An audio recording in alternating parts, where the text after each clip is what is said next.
Hi friends, ఈ వీడియోలో వచ్చేసి 40 సైజ్ నడుము చెస్ట్ వచ్చేసి 44 బ్లౌజ్ స్టిచ్చింగ్ వీడియో అయితే మీకు పెడుతున్నానండి. చూడండి, ఇక్కడ ఒక సైడ్ అయితే లైనింగ్ జాయింట్ వేసుకున్నానండి. వేసుకున్న తర్వాత ఇంకా వీడియో తీద్దామని పెట్టుకున్నాను. చూడండి, ఇంకొక సైడ్ కూడా ఇలాగే ఉల్టా సీదా చూసేసుకొని కరెక్ట్గా పెట్టేసుకొని మనం స్టిచ్ అయితే వేసేసుకోవాలి. ఈ బ్లౌజ్ కటింగ్ వీడియో పోస్ట్ చేశానండి.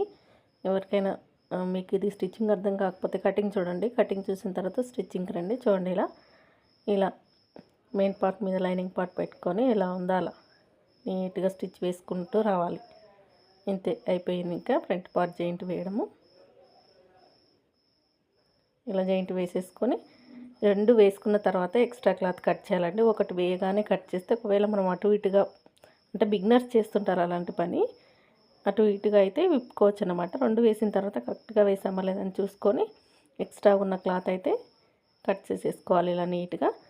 చూడండి, ఇక్కడ వచ్చేసి కొద్దిగా షేప్ అనేది కరెక్ట్ రాలేదు అక్కడ, అందుకని నేను కొంచెం స్టిచ్ వేసి షేప్ అయితే తీస్తున్నాను. అక్కడ కరెక్ట్ షేప్ ఉంటేనే క్రాస్ బిల్డ్ కరెక్ట్గా ఉంటుంది. ఇలా వేసేసుకున్న తర్వాత చూడండి, నేను టక్స్ పెట్టేసుకున్నాను. అక్కడే నేను మెయిన్ డాట్ అయితే వేసేస్తున్నాను. చూడండి, ఇలా మిడిల్కి మార్క్ చేసుకొని ఇలా 2 ఇంచెస్ పొడవుతో 1 ఇంచ్ గ్యాప్ అండి. 1 ఇంచ్ అంటే 2 ఇంచెస్ గ్యాప్తో వేసేసాను. పొడవు వచ్చేసి 2 ఇంచెస్.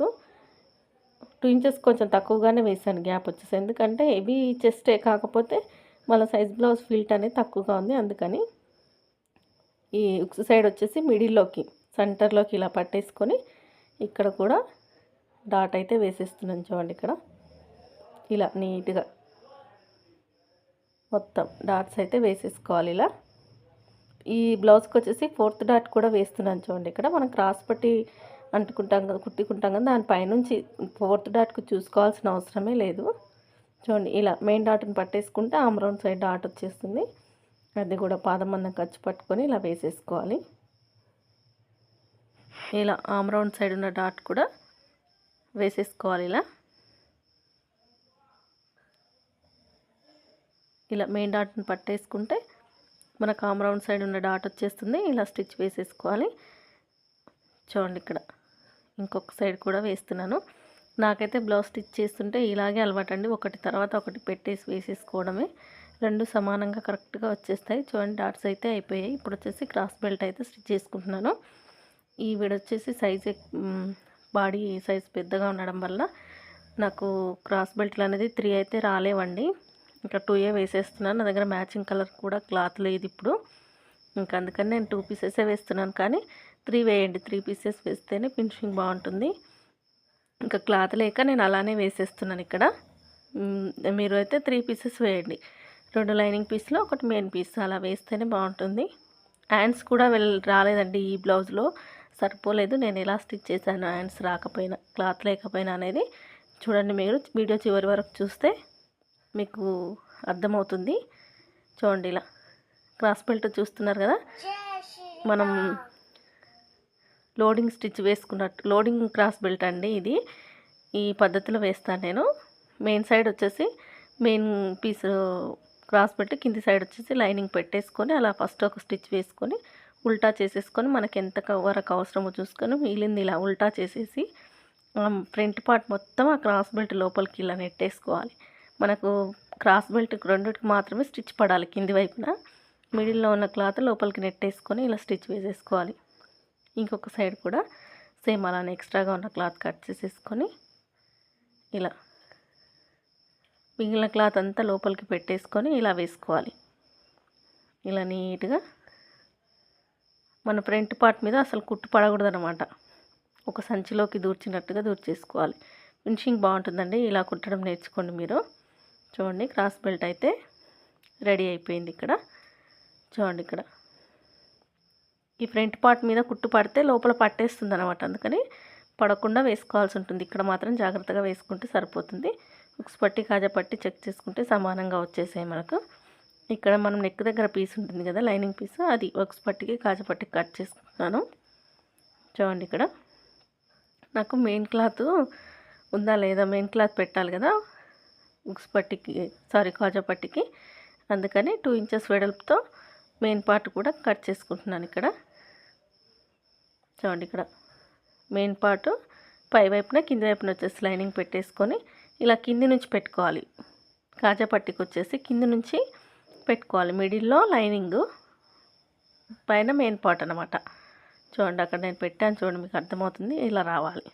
ఇలా పైన లోడింగ్ స్టిచ్ వేసుకోవాలి. ఇలా ఎక్స్ట్రాగా ఉంది కదా పై వైపున ఆ క్లాత్ లోపలికి మట్ చేసుకొని ఫస్ట్ ఒక ఫోల్డింగ్ పెట్టేసుకొని ఇలా కుట్టు వేసుకుంటూ రావాలి. చూడండి ఇక్కడ అయిపోయింది. మళ్ళీ మిగిలిన క్లాత్ మనకు 2 ఇంచెస్ మిగిలింది కదా, ఆ 2 ఇంచెస్ని ఇలా మిడిల్కి మట్ చేసుకొని ఇలా దానిపైన స్టిచ్ వేసుకుంటూ రావాలి. చూడండి ఇక్కడ ఇలా స్టిచ్ వేసిన తర్వాత పక్కనే ఇంకొక స్టిచ్ అయితే ఇలా వేసేసుకోవాల్సి ఉంటుందండి. ఎందుకంటే మనం చేతి కాజాలు పెడతాం కదా, అందుకని చెప్పేసి డబల్ స్టిచ్ అయితే వేసేసుకోవాలి. ఇప్పుడు వచ్చేసి ఉక్స్ పట్టు చూడండి. ఉక్స్ పట్టు మనం కాజా పట్టు వచ్చేసి కింది నుంచి పెట్టాం కదా, ఉక్స్ పట్టు వచ్చేసి పైనుంచి పెట్టాలన్నమాట. మెయిన్ క్లాత్ పైనుంచి పెట్టి ఒక స్టిచ్ వేసేసుకొని లోడింగ్ స్టిచ్ కూడా వేసేసుకుంటున్నాను. ఇక్కడ క్లాత్ మొత్తం ఎక్స్ట్రాగా ఉన్న క్లాత్ ఒక మడత మడిచేసి మిగతా క్లాత్ మొత్తం ఇలా వీడియోలో చూపిస్తున్నట్టు మొత్తం ఫోల్డింగ్ చేసి ఇలా స్టిచ్ అయితే వేసుకోవాల్సి ఉంటుంది. ఇలా నీట్గా స్టిచ్ వేసుకొని ఎక్స్ట్రాగా ఉన్న క్లాత్ కట్ చేసేయండి.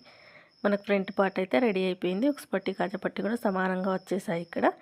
ఇప్పుడు వచ్చేసి బ్యాక్ పార్ట్ కూడా మనం లైనింగ్ క్లాత్ కంటే ఒక హాఫ్ ఇంచ్ ఎక్కువ కట్ చేసుకుంటాం కదా, అది చూసుకొని పెట్టేసుకొని ఇలా నేనైతే బ్యాక్ సైడ్ నుంచి స్టార్ట్ చేస్తానండి. ఇలా చూడండి ఇలా నీట్గా మొత్తం కుట్టు వేసుకుంటూ రావాలి.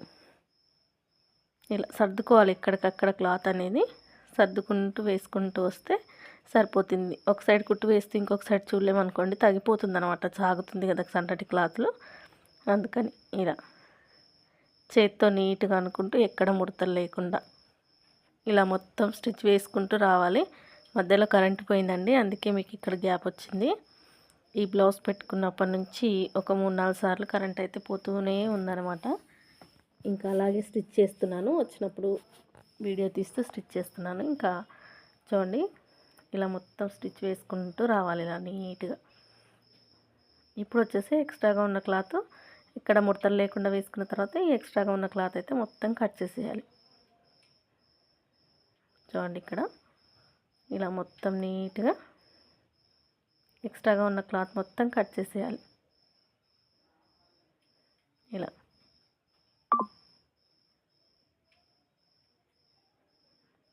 మొత్తం కట్ చేయాలి. ఇలా ఇప్పుడు వచ్చేసి మనం బ్యాక్ ఫిల్ట్ అయితే షోల్డర్కి ఎదురుగా ఇలా పట్టేసుకొని అటు హాఫ్ ఇంచ్ గ్యాప్తో అంటే 1 ఇంచ్ గ్యాప్ అవుతుంది మనకి. ఇలా 4 ఇంచుల పొడవుతో డాట్ అయితే వేసేస్తున్నాను చూడండి. ఇంకొక సైడ్ కూడా సేమ్ ఇలా 4 ఇంచుల పొడవుతో డాట్ అయితే వేసేసుకున్నాను. ఇప్పుడు వచ్చేసి నడుముకి పట్టి అతుక్కోవాలండి, నడుము పట్టి కుట్టాలన్నమాట. చూడండి ఇక్కడ నేను క్లాత్ అయితే తీసుకుంటున్నాను. ఇక్కడ మనకు కోరాస్ ఉంటాయి కదా, ఆ కోరాస్ అలాగే తీసేసుకొని హెచ్చు తగులు లేకుండా సమానంగా కట్ చేసేసుకోవాలి. ఫస్ట్ ఇలా నీట్గా మొత్తం కట్ చేసుకొని మిడిల్లో జాయింట్ వేసేసుకుంటున్నాను. చూడండి ఇక్కడ ఇలా నేను మిడిల్లో జాయింట్ వేసుకున్న చూపించలేదు. ఇలా పాదం మందం ఖర్చుతో బ్యాక్ పార్ట్కి పెట్టేసుకొని ఇలా కుట్టు వేసుకుంటూ రావాలి. ఫిల్ట్ వేసిన దగ్గర చిన్న టక్స్ అయితే ఇవ్వాల్సి ఉంటుందండి. చూడండి ఇక్కడ ఇలా చిన్న కుచ్చులాగా పెట్టాలి, టక్స్ కాదు, చిన్న కుచ్చులాగా పెడితే మనకి బ్యాక్ పార్ట్ అనేది ఫినిషింగ్ నీట్గా వస్తుందన్నమాట. చూడండి పైనుంచి లోడింగ్ స్టిచ్ కూడా ఒకటి వేసేసాను. ఇప్పుడు వచ్చేసి ఈ క్లాత్ని ఇలా మట్ చేసుకొని ఒక స్టిచ్ వేసుకోవాలి. ఇలా మడవకుండా కూర ఉంటే డైరెక్ట్గా మట్ చేస్తానండి, అలాగంటే కూడా ఇలా మట్ చేసి కుడితే బ్యాక్ పార్ట్ అనేది చాలా నీట్గా ఉంటుందన్నమాట. కొంతమందికి ఎంత బాగా స్టిచ్ చేసిన బ్యాక్ పార్ట్ అనేది ఇలా లేచినట్టుగా ఫిట్టింగ్ బాగాలేనట్టుగా ఉంటుంది కదా, అలా కాకుండా ఇలా డబుల్ ఫోల్డింగ్ మీద మనం బ్యాక్ ఫిల్ట్ వేయడం వల్ల బ్లౌజ్ అనేది కరెక్ట్గా బాడీ మీద కూర్చుంటుంది. చూడండి ఇక్కడ మనకు బ్యాక్ పార్ట్ కూడా రెడీ అయిపోయింది. మనం ఫ్రంట్ పార్ట్ పెట్టేసుకొని షోల్డర్ జాయింటింగ్ అయితే వేసేసుకుందాం. ఇలా షోల్డర్ జాయింట్ చేసేటప్పుడు ఫస్ట్ వేసిన కుట్టు స్ట్రెయిట్గా వేయాలండి. సెకండ్ వేసింది నెక్ వైపు కొంచెం స్లోప్ ఇస్తూ వేసుకుంటే షోల్డర్ అనేది ఎంత పెద్ద సైజు నెక్ పెట్టుకున్నా జారకుండా ఉంటుందండి. నేను అలాగే స్టిచ్ అయితే వేసేసాను. చూడండి ఇక్కడ మనకి మిగిలిన క్లాత్ కొద్దిగానే ఉందండి, లైనింగ్ క్లాత్. దీంట్లోనే క్రాస్ ముక్కలు తీసి నెక్ కోసం అయితే హెమ్మింగ్ పట్టి అతుక్కోవాలి. ఇంకా తప్పదు, ఉన్న క్లాత్ని ఇలా ముక్కలు ముక్కలుగా కట్ చేసుకుంటున్నాను. ఇలా క్రాస్గా కట్ చేసేసుకొని మొత్తం జాయింట్ వేసేసి నెక్కి అయితే హెమ్మింగ్ పట్టి అయితే అతుక్కుంటున్నానండి. 1 మీటర్ క్లాత్ తీసుకుంటే సరిపోలేదు అసలు. ఇంకా ఉన్న క్లాత్ని అడ్జస్ట్ చేసి ఇంకా క్రాస్ ముక్కలే తీసుకుంటాను, అంత చిన్న క్లాత్ అయినా. ఈ క్రాస్ ముక్కలన్నీ జాయింట్ వేసేసుకొని నెక్ పట్టి అయితే వేసేస్తాను. చూడండి ఇక్కడ మనకి ఒక్కొక్కసారి 1 మీటర్ క్లాత్ కూడా సరిపోదండి. మీకు 1 మీటర్ సరిపోదు, 1 మీటర్ పావు తీసుకురండి అంటే కూడా తీసుకురారండి. ఇంకా కస్టమర్స్తో ఉండే తలకాయ నొప్పి అది. కొంతమంది అర్థం చేసుకుంటారు కానీ కొంతమంది అర్థం చేసుకోరు. పోనీ మనమే ఒక పావు మీటర్ ఎక్కువగా తీసుకొని వేస్తే డబ్బులు ఏమైనా ఇస్తారంటే అలా కూడా ఇవ్వరు. ఇంకా మనకెందుకులే ఉన్న క్లాత్తోనే స్టిచ్ చేయాలి. ఇంకా చూడండి ఇక్కడ పావించు ఖర్చుతో ఇలా నెక్ పట్టు అయితే కుట్టేసుకుంటున్నాను. చూడండి నెక్ క్లాత్ లాగకూడదు, పైన మనం వేసే క్లాత్ కూడా లాగకుండా పాదం మందం ఖర్చుతో ఇలా స్టిచ్ వేసుకుంటూ రావాలి. ఇలా నీట్గా మొత్తం ఇలా చుట్టూ కూడా మనం ఎంత ఫస్ట్ స్టార్టింగ్లో ఎంత ఖర్చు పట్టామో అంతే ఉండేటట్టు చూసుకొని ఇలా క్లాత్ అయితే జాయింట్ వేసేసి అక్కడక్కడ టక్స్ అయితే ఇచ్చేసుకుంటున్నానండి. చూడండి ఇలా నీట్గా టక్స్ ఇచ్చేసుకొని పైనుంచి మళ్ళీ లోపలికి మర్చేసుకొని ఇంకొక కుట్టు అయితే వేసేస్తున్నాను హెమ్మింగ్ పట్టి కోసం. ఈ హెమ్మింగ్ పట్టి కూడా చాలా టైట్గా పట్టుకోవాలండి. మనం ఇందాక ఫస్ట్ వేసిన స్టిచ్ ఉంటుంది కదా, దాన్ని మిడిల్లో ఇలా పెట్టేసి దానిపైనుంచి హెమ్మింగ్ క్లాత్ మడిపేసుకోవాలన్నమాట. సేమ్ పైపింగ్ లాగానే, కానీ పైపింగ్ అయితే స్టిచ్ పక్కకు పడుతుంది, దీనికైతే దాని పైన పడుతుంది అన్నమాట. దాన్ని మడిచి మనం హెమ్మింగ్ చేసుకోవాల్సి ఉంటుంది. అయిపోయింది చూడండి ఇక్కడ. ఇంకా నేను నెక్ క్లాత్ మొత్తం బ్లౌజ్ కుట్టిన తర్వాత కట్ చేద్దామని కట్ చేయలేదు. చూడండి ఇక్కడ మనకు back part front part ready అయింది, షోల్డర్ జాయింటింగ్ అయింది, నెక్ కూడా పట్టి అయితే అతుక్కున్నాము. చంక దగ్గర ఏమైనా హెచ్చు తగ్గులు ఉంటే తీసేసుకోవాలి, సేమ్ పట్టేసుకొని. ఇక్కడ హ్యాండ్ జాయింటింగ్ అయితే చేసేస్తున్నాను చూడండి. ఇలా హ్యాండ్ జాయింటింగ్కి క్లాత్ అయితే కట్ చేసి పెట్టుకున్నాను ఆల్రెడీ. బ్లౌజ్ కటింగ్లోనే కట్ చేసేసుకున్నాను. దీనికి వచ్చేసి అతుకులు పడతాయండి. చంక దగ్గర వచ్చేసి అసలు మనకు సరిపోలేదు, టైట్ కుట్టు వరకు కూడా రాలేదు. ఇలా 2 హ్యాండ్స్కి నేనైతే జాయింటింగ్ అయితే వేసేసుకుంటున్నానండి. చూడండి ఇక్కడ దారం అయితే తెగిపోయింది. ఇంకా చూసుకొని చూడండి ఇంకా 2 హ్యాండ్స్కి కూడా ఇలా స్టిచ్ వేసేసుకోవాలి. అటు 2 ఇంచెస్ ఇటు 2 ఇంచెస్ 2 ఇంచెస్ క్లాత్ అయితే నేనైతే జాయింట్ వేసేసానండి. ఎందుకంటే వీళ్ళు లావుగా ఎక్కువగా ఉన్నారు. వీళ్ళ ఆమ్రాన్ వచ్చేసి దగ్గర దగ్గర 10 ఇంచులకి కొద్దిగా తక్కువగా ఉంది అంతేనండి. ఇంకా అందుకని చెప్పి ఇంకా హ్యాండ్స్ లైనింగ్స్కి అయితే జాయింట్ పడుతున్నాయండి. ఎందుకంటే చాలా ఎక్కువగా లావుగా ఉన్నారు కదా. నేను అటు 2 ఇంచెస్ ఇటు 2 ఇంచెస్ క్లాత్ అయితే జాయింట్ చేసేసి 2 హ్యాండ్స్ సమానంగా పెట్టేసుకొని చూడండి. నేనైతే కర్వ్ షేప్ అయితే కటింగ్లో తీయలేదండి, మీకు చెప్పాను కదా జాయింట్ పడుతుంది, పడిన తర్వాత తీస్తానని. జాయింట్ వేసుకున్న తర్వాత చూడండి పైన 1 ఇంచ్ అంత వదిలేసుకొని 3/4 ఇంచు లోతు అయితే తీసేసానండి చంక టైట్ కుట్టు మధ్యలో. చూడండి హ్యాండ్స్కి బ్లౌజ్లో వచ్చిన క్లాత్ సరిపోలేదు. ఇంకా నేను ఈ కస్టమర్ బ్లౌజులు ఇచ్చి దగ్గర దగ్గర 1 మంత్ పైన అయింది. ఇంకా అలాగే పెట్టేసాను, సరిపోవట్లేదు కదా అని. నిన్న తను వచ్చి చీరలోంచి తీసి హ్యాండ్స్కి వేయండి అని చెప్పింది. అలా అని చెప్పేసి చీరలోని క్లాతే నేను హ్యాండ్స్కి మాత్రం తీసేసుకున్నాను. చూడండి ఇక్కడ మొత్తం హ్యాండ్స్ అయితే అతికేసుకున్నాను. ఇక్కడ ఇలా నీట్గా హ్యాండ్ మెయిన్ క్లాత్ మీద పెట్టి జాయింట్ వేసుకొని, ఇక్కడ మనం జాయింట్ వేసేటప్పుడు మనం కర్వ్ తీస్తాం కదా, ఆపోజిట్లో ఉండాలన్నమాట. 2 మనం జాయింట్ చేసేటప్పుడు ఆపోజిట్లో ఉంటే మనకు కుట్టేటప్పుడు పర్ఫెక్ట్గా వస్తుంది. చూడండి ఇక్కడ ఒక హ్యాండ్ అయితే రెడీ అయిపోయింది. ఇంకొక హ్యాండ్ కూడా సేమ్ అలానే స్టిచ్ చేస్తున్నాను. వీడియో ఇంత స్పీడ్ పెడితే ఎలా చూస్తారని అనుకుంటున్నారు కదా. వీడియో లెందింగ్గా ఉంటే ఎవరు చూడట్లేదండి. కటింగ్ వీడియో క్లియర్గా మీకు ప్రతిదీ చూపిస్తూ పెట్టాలంటే వీడియో కోసం అయితే 40 మినిట్స్ పడుతుంది. ఇంకంత ఓపికతో చూసే వాళ్ళు ఎవరున్నారు, అందుకని చెప్పేసి కొంచెం స్పీడ్ పెట్టి స్టిచ్చింగ్ వీడియో అయితే చూపిస్తున్నాను. చూడండి ఇక్కడ సేమ్ అదే విధంగా ఇంకొక హ్యాండ్ కూడా అలానే స్టిచ్ వేసుకుంటున్నాను. చూడండి ఇక్కడ ఇలా మెయిన్ క్లాత్ మీద లైనింగ్ క్లాత్ పెట్టేసుకొని ఇలా స్టిచ్ అయితే వేసేసుకుంటున్నాను నీట్గా. కర్వ్ షేప్ మాత్రం గుర్తుంచుకోండి, ఆపోజిట్ వైపు ఉండేటట్టు చూసుకొని పెట్టేసుకుంటే సరిపోతుంది. మనకి ఇంకొక హ్యాండ్ కూడా రెడీ అయిపోయింది. ఒకసారి రైట్ చెక్ చేసుకొని మిగిలింది హెమ్మింగ్కి మడిచేసుకోవడమే. చూడండి ఇలా హెమ్మింగ్కి మడిచేసుకొని స్టిచ్ అయితే వేసుకుంటున్నాను ఇలా నీట్గా. మనకి హ్యాండ్స్ కూడా అయిపోయాయి. ఇప్పుడు వచ్చేసి హ్యాండ్ జాయింట్ చేసుకుంటే సరిపోతుంది. ఇంకొక సైడ్ మనం హెమ్మింగ్కి ఫోల్డ్ చేయలేం కదా, ఇంకొక హ్యాండ్కి దానికి కూడా చేసేస్తున్నాను ఇక్కడ. చూడండి ఇక్కడ హ్యాండ్స్ కూడా రెడీ అయిపోయాయి. ఇప్పుడు వచ్చేసి మనకు back part front part joint చేసి పెట్టుకున్నాం కదా, దానికి వచ్చేసి హ్యాండ్స్ జాయింట్ చేస్తే మనకు బ్లౌజ్ స్టిచ్చింగ్ వీడియో అనేది కంప్లీట్ అవుతుందండి. చూడండి ఇక్కడ ఇలా హెచ్చుతగ్గులు ఏమైనా ఉంటే నీట్గా తీసేసుకొని ఇలా మిడిల్లోంచి ఇలా స్టార్ట్ చేయాలండి. హ్యాండ్ కుట్టేందుకు హ్యాండ్ లాగకూడదు, బ్లౌజు లాగకుండా ఇలా నీట్గా స్టిచ్ వేసేసేయాలి.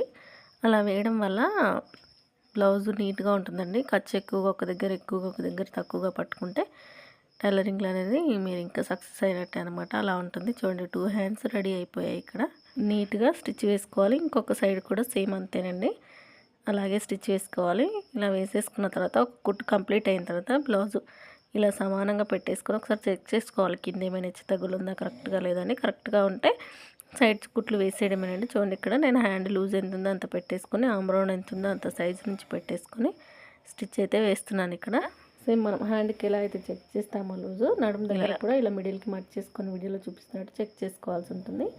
అలా చెక్ చేసుకోవడం వల్ల ఒకటే కుట్టుకు టైట్ కుట్టు వచ్చేస్తుంది. దాని పక్కన ఇంకా 2 కుట్లు వేసేసుకుంటే మనకి ఒక సైడ్ హ్యాండ్ జాయింటింగ్ అయితే అయిపోయింది. చూడండి ఇంకొక సైడ్ కూడా సేమ్ ఇలానే ఉంటుంది. చూడండి ఇక్కడ ఒక సైడ్ కంప్లీట్ అయింది కదా, ఇంకొక సైడ్ కూడా చూపిస్తాను. అలాగే చూడండి ఇంకొక సైడ్ కూడా సేమ్ షోల్డర్ దగ్గర నుంచి స్టార్ట్ చేయాలండి. ఇలా స్టార్ట్ చేసుకొని కుట్టు అయితే వేసుకుంటూ రావాలి. ఇలా నీట్గా సాగదీయకుండా వేసుకోవాలండి. సాగదీస్తే బ్లౌజ్ ఫినిషింగ్ పోతుంది. ఇలా ఇంకొక సైడ్ కూడా ఒక సైడు కుట్టు వేసాను కదా, ఇంకొక సైడ్ కూడా సేమ్ అలానే స్టిచ్ వేస్తున్నాను. చూడండి ఇక్కడ షోల్డర్ దగ్గర నుంచి జాయింటింగ్ వేసిన తర్వాత తీసేసి ఇంకొక సైడ్ కూడా సేమ్ అలానే స్టిచ్ వేసుకోవాలండి. ఇలా నీట్గా ఇంకొక సైడ్ కూడా వేసేసుకొని 2 సమానంగా హ్యాండ్స్ పట్టేసుకొని కింద ఏమైనా నడుము దగ్గర వచ్చి తగులుంటే ఈ మళ్ళీ వేసే కుట్లో కవర్ చేసుకోవాలి. నాకు కొద్దిగా ఎక్స్ట్రాగా వచ్చింది, అది ఇక్కడ కుట్లలో కవర్ చేస్తాను. చూడండి ఇక్కడ విధంగా కొద్దిపాటి కుట్టు వేస్తే ఏం బ్లౌజ్ ఏమి పాడైపోదండి. ఫినిషింగ్ నీట్గా వస్తుంది, ఫిట్టింగ్ కూడా బాగుంటుంది. చూడండి ఇక్కడ ఇలా ఇంకొక స్టిచ్ అయితే వేస్తున్నాను. ఫస్ట్ హ్యాండ్ జాయింటింగ్ చేసిన ఒక కుట్టు వేసిన తర్వాత బ్యాక్ పార్ట్ ఫ్రంట్ పార్ట్ మిడిల్కి మర్చ్ చేసుకొని చూసుకుంటే హ్యాండ్ మిడిల్కి మర్చ్ చేసుకొని సైడ్ కుట్ల వైపుకి చూసుకుంటే అర్థమవుతుంది అనమాట. ఇంకొకసారి క్లియర్ వీడియో అయితే పెడతానండి. వీడియో ఇంత స్పీడ్గా పెట్టారేంటి అనుకోవచ్చు, వీడియో లెందింగ్గా ఉంటే ఎవ్వరు చూడట్లేదు అందుకని చెప్పేసి. చూడండి మనం ఆల్రెడీ ఒక హ్యాండ్ టైట్ కుట్టు వేసేసాం కదా, అలాగే ఈ హ్యాండ్ కూడా టైట్ కుట్టు అయితే వేసేస్తున్నాను. చూడండి ఇక్కడ ఇలా నీట్గా ఇలా స్ట్రెయిట్గా కుట్టు వేసుకుంటూ వెళ్ళాలి. ఇలా బ్యాక్ పార్ట్ మిడిల్కి మార్చేసుకొని ఫ్రంట్ పార్ట్ ఎంత ఉందో అంతకు మార్కింగ్ పెట్టేసుకొని లూజ్ ఎంత వరకు ఉందనేది మార్కింగ్ పెట్టేసుకొని కుట్టు అయితే వేసేస్తున్నాను. చూడండి ఇక్కడ ఇలా సేమ్ 3 కుట్లు వేయాల్సి ఉంటుందండి. ఆ 3 కుట్లు వేసేస్తున్నాను. పక్కనే 1/2 ఇంచ్ గ్యాప్తో 3 కుట్స్ అయితే వేయాలండి. 3 కుట్లు వేసేస్తే బ్లౌజ్ అయితే రెడీ అయిపోయింది. చూడండి ఇక్కడ ఇంకా నేను బ్లౌజ్ మొత్తం తీసి వీడియో తీయలేదు, కానీ ఫిట్టింగ్ బాగుందండి, సూపర్ వచ్చిందని చెప్పారు. వీడియో నచ్చితే మాత్రం లైక్ చేయండి ఫ్రెండ్స్, లైక్ చేసి సపోర్ట్ చేయండి, సబ్స్క్రైబ్ కూడా చేసుకోండి. మీరు లైక్ చేయడం వల్ల వీడియో అనేది ఇంకొంతమందికి రికమెండేషన్ అవుతుంది, వాళ్ళైనా సబ్స్క్రైబ్ చేసుకుంటారు కదా అని. ఇంకా పూర్తి వివరంగా బ్లౌజ్ స్టిచ్చింగ్ వీడియో కావాలంటే నేను కొంచెం ట్రైపాడ్ వేరే తీసుకునే ప్లాన్లో ఉన్నాను, అప్పుడు దగ్గర నుంచి క్లియర్గా షూట్ చేసి పెడతానండి. ఇప్పటికైతే మీకు ఏమైనా డౌట్స్ ఉంటే కింద కామెంట్ బాక్స్లో కామెంట్ చేయండి. వీడియో నచ్చితే లైక్ చేయండి, షేర్ చేయండి, సబ్స్క్రైబ్ చేసుకోండి ఛానల్ని. 1000 సబ్స్క్రైబర్ దగ్గరలో ఉన్నానండి. మీరు సబ్స్క్రైబ్ చేసుకుంటే ముందుకెళ్తాను. వీడియో చూస్తున్నందరికీ థ్యాంక్ యూ సో మచ్.